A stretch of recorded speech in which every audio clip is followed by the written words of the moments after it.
Okay, so this is potentially a very important video, like a very, very important video. We'll have to see what comes, how things unfold, but this is a very important video, potentially. So, I had said, in a previous video, is coronavirus the mark of the beast? And I said no, and I stand by that. It's not. And this really has nothing to do with that or the mark of the beast or the Bible. It has to do with a potential huge problem that can come from the vaccine. Okay? Like huge. So I'm going to try to keep this simple, like not get into all the T cells, B cells, phagocytes, all these different, words and such that are in the, that are used with respect to the immune system. And like I said, I'm just going to try to keep it as simple as I can, but explain to you what's going on and what the potential huge problem is. So, first, I'm going to tell you what's a normal immune response. Then I'm going to tell you how this vaccine works. And then I'm going to tell you why this is potentially like a really, really, really big deal. And let me say too, actually, before I go on, I had said in a previous video that when I had prayed about the vaccine, if I should get it, it was just an emphatic, categorical no from God. And that was a few months ago that I had originally prayed. And then I prayed again, 2-3 weeks ago. It was again like an emphatic no, like just not even a question, like just no, that it was bad, don't get it. And I didn't really know why. I didn't know if he just didn't want me to get it. Is it going to cause cancer? I didn't know. But if what I'm kind of coming to understand is correct, this would be the reason. So, first of all, what's a normal immune response to COVID? So COVID's just a virus. It shows up. Your body starts doing immune system stuff. It identifies the threat. It tags it. It gets attacked. It gets destroyed. It gets processed, right? And when I say processed, I mean it basically gets understood. Your body understands what it is, how to combat it, and then it makes, it makes antibodies. And so if this virus shows up again, you've got the antibodies, your body knows how to deal with it, it tags it quick, it demolishes it quick, it processes it quick. Your body is very intelligent. I'm kind of, as a side note, shocked, every biologist is not a creationist, because once you start to understand just how intelligent every facet of your existence is, you got to believe in some type of intelligent designer, some type of creator, I would say. But that's not what the video is about. So what I just described is a normal immune response to coronavirus or basically any other virus. So how does the vaccine work? So the vaccine, again, without getting too technical, mRNA is basically cell language, genetic language. It's cellular information. It's information that tells your cell how to do something. It tells your cell how to make something, make proteins, but whatever. It just tells your cell how to make something, okay? So what they've done for the vaccine is they have laboratory created, modified mRNA, right? And then they cloak it, so to speak, in cholesterol, and they inject it into your system. And because it is modified in a particular way, that helps it to evade detection by your immune system. Because normally your immune system, if it just encounters mRNA floating around in the bloodstream, it just tags it, it destroys it, it's not supposed to be there, let's get rid of it. So because of how it's coded, that in and of itself helps it to bypass the immune system. I should say detection by the immune system. But then cloaking it in cholesterol makes it into something that a cell wants to ingest. So this modified cloaked mRNA is injected into you. Your cells detect it, consume it, so to speak, and then once it has entered the cell, the cholesterol, the fat is, dissolved, is utilized, and then what remains is the mRNA. So the mRNA tells the cell, the mRNA tells the cell how to make the spike that is on the coronavirus vaccine, right? So you've seen the COVID, cell or whatever, I'm sure a million times. It just looks like a cell, but then it's got all those appendages protruding off of it. They call those the spikes. So the mRNA gets into your cell, tells the cell how to make the spike, and then the cell does make the spike, okay? So again, as a side note, people have said because there's, this vaccine came out so quick and mRNA vaccines are not common at all. People have said we're the guinea pigs. Like not me, because I haven't gotten it, but like the people who are getting the vaccine are the guinea pigs. Well, that's true, but even beyond that, the people who are getting the vaccine are the laboratory. Like you literally are making you are making the vaccine.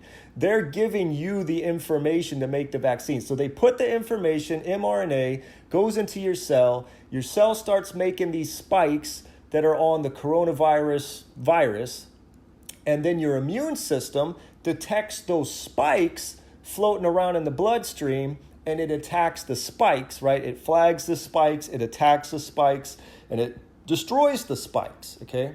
And so now your body has been trained on how to deal with the spikes on the coronavirus, okay? So there's so much to say. So first thing I want to say is understand that it has not been taught how to deal with coronavirus.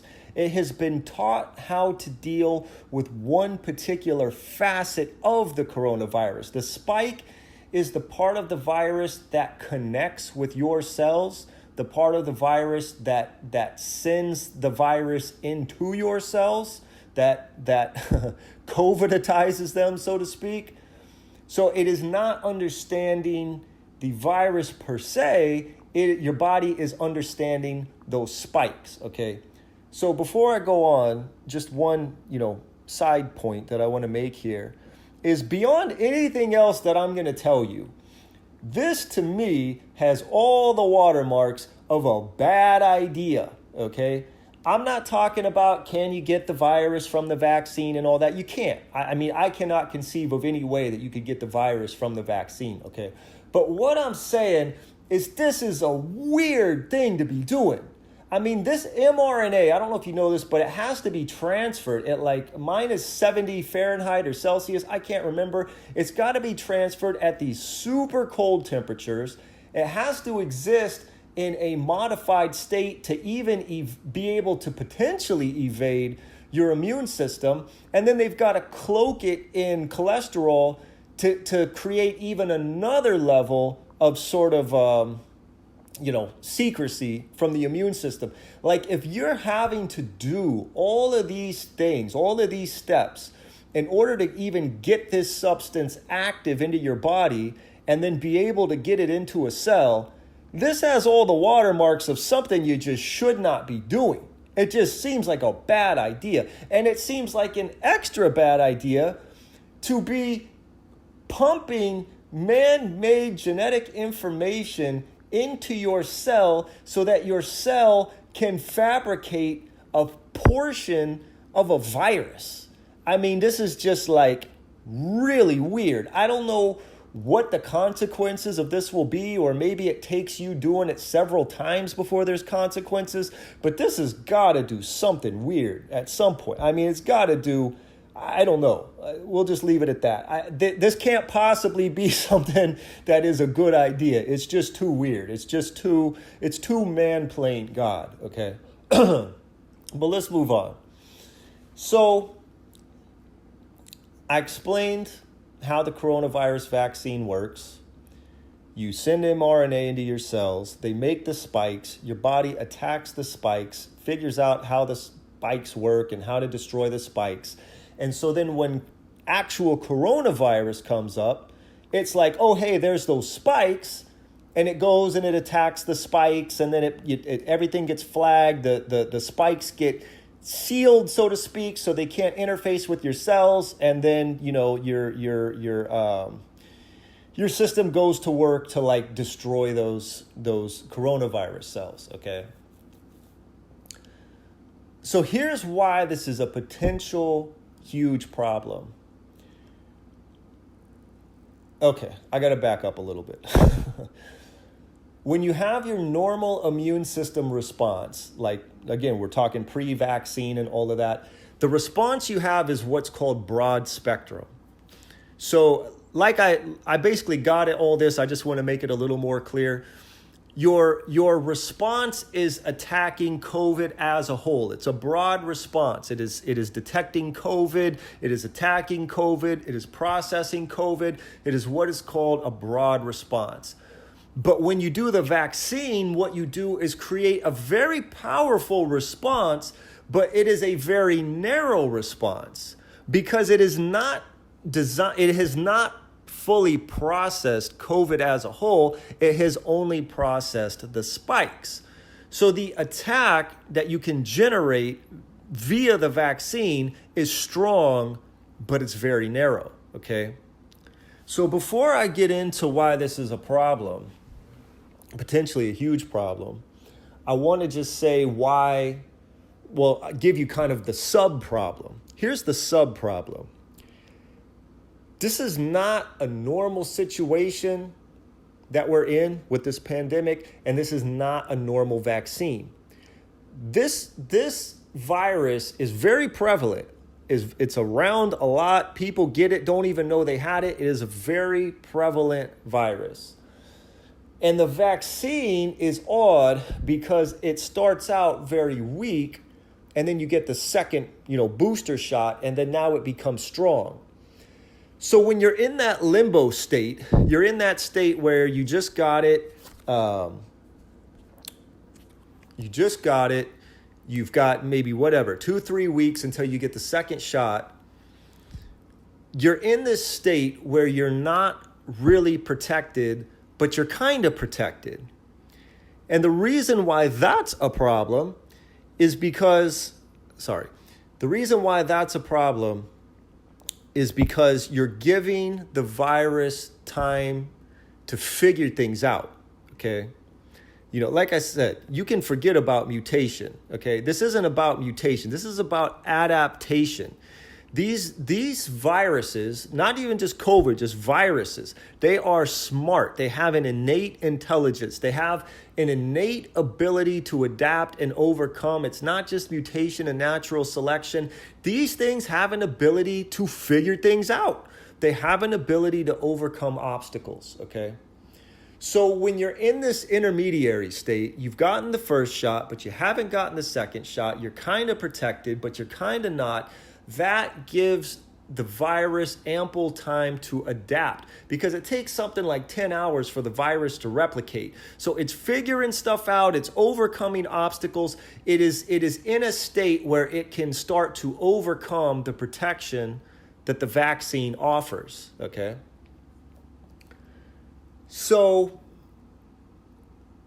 3 weeks later, you get the second shot. Now you really get the antibodies. Now you get strong. Now you get the strong attack, resistance, I should say, against the spikes.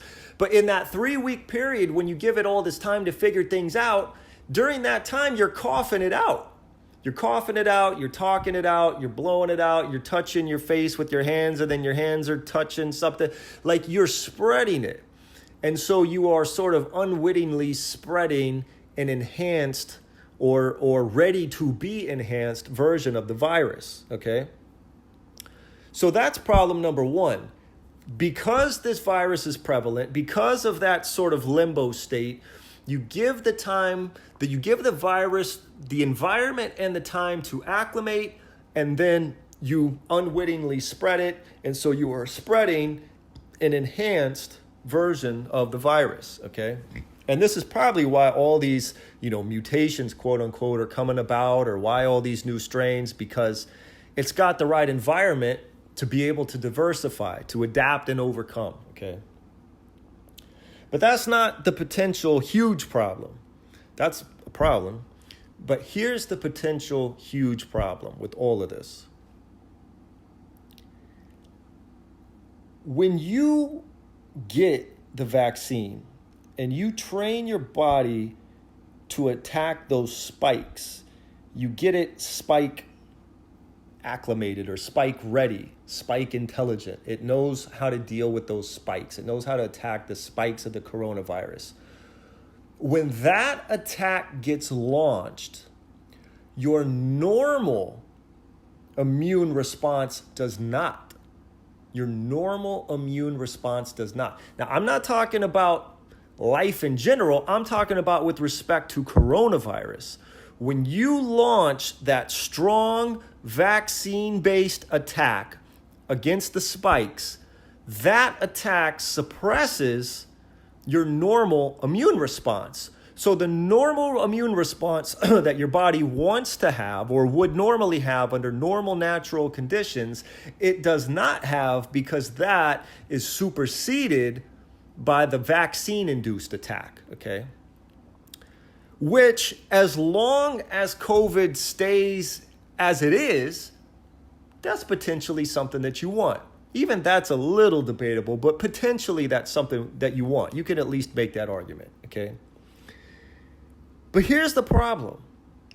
When you get the vaccine, you are protected, right, for something like 6 months, okay? So what that means is during that 6-month period, your body is not going to launch a normal attack against COVID. It's going to launch the vaccine-induced attack against COVID, okay? But why is that a problem? So that is a problem because if in that window, 6 months or a year or whatever amount of time you have the protection, if in that time COVID sufficiently adapts to, let's say, have some spikes that the vaccine-induced response attacks, but then other spikes that it doesn't, or let's say that it acclimates in a way to have something that is even beyond those spikes, like it has the spikes, but it also has something else, that attack, that vaccine-induced attack that your body launches is not going to be able to deal with coronavirus. But here's, again, I'm not even to the point of why this is a big deal. This is a big deal because you might think, well, okay, whoop-de-doo, you lost the benefit of the vaccine. No, your body's not going to do anything. Your body's not going to do anything. When it launches that vaccine-induced response, that vaccine-induced attack against COVID, if that doesn't work, your immune system shrugs its shoulders. Your immune system says, that's what we did, that's what worked, we were told to do this, we did it, and it's not working, we don't have a plan B. So you are way worse than neutral. You are, in a way, you are like a full-blown AIDS patient with respect to coronavirus. Because if anything other than the narrow version of coronavirus shows up, I mean, you don't have any defense. It just, your immune system shuts down because it thinks it did what it's supposed to do. And now it doesn't have plan B. Now, it is not like that for life. You haven't ruined yourself for life. You've ruined yourself during that window. And again, I want to be clear. I want to be clear in exactly what I'm saying. Some people say, oh, the COVID vaccine destroys your immune system. No, it doesn't. It takes over your immune system with respect to the COVID response. That's what it does. It creates a strong but narrow attack against COVID. For everything else, your immune system just does normal immune stuff. A cold shows up, a flu shows up, whatever, your immune system just does normal stuff. But when COVID shows up, it's not launching the normal innate attack, it's launching the vaccine-induced attack.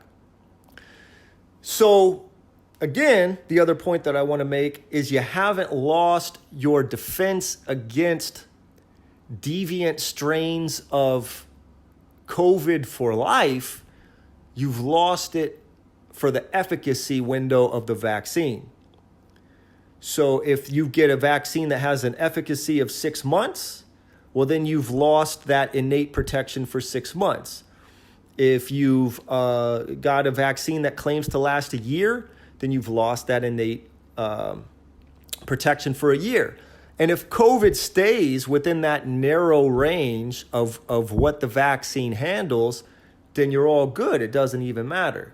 But if it gets sufficiently different, now you got yourself a problem. So this is something worthy of consideration. You know, if you're thinking about getting the vaccine, I mean, you need to really make sure that that's what you should do. And if you've already done it, I mean, if you've already gotten the vaccine, then you're currently operating within that particular window. So the question you need to ask yourself is, am I going to do this again? When they want me to do the booster shot in 3 months, 6 months, 12 months, whatever, am I going to do it again? Am I going to go through this whole process again? And that is the time where you better make sure you make the right decision. Because if you make the wrong decision, it could be a huge deal. So that's it. If I get more information or more things get revealed to me or whatever, you know, I'll probably make some sort of supplement video.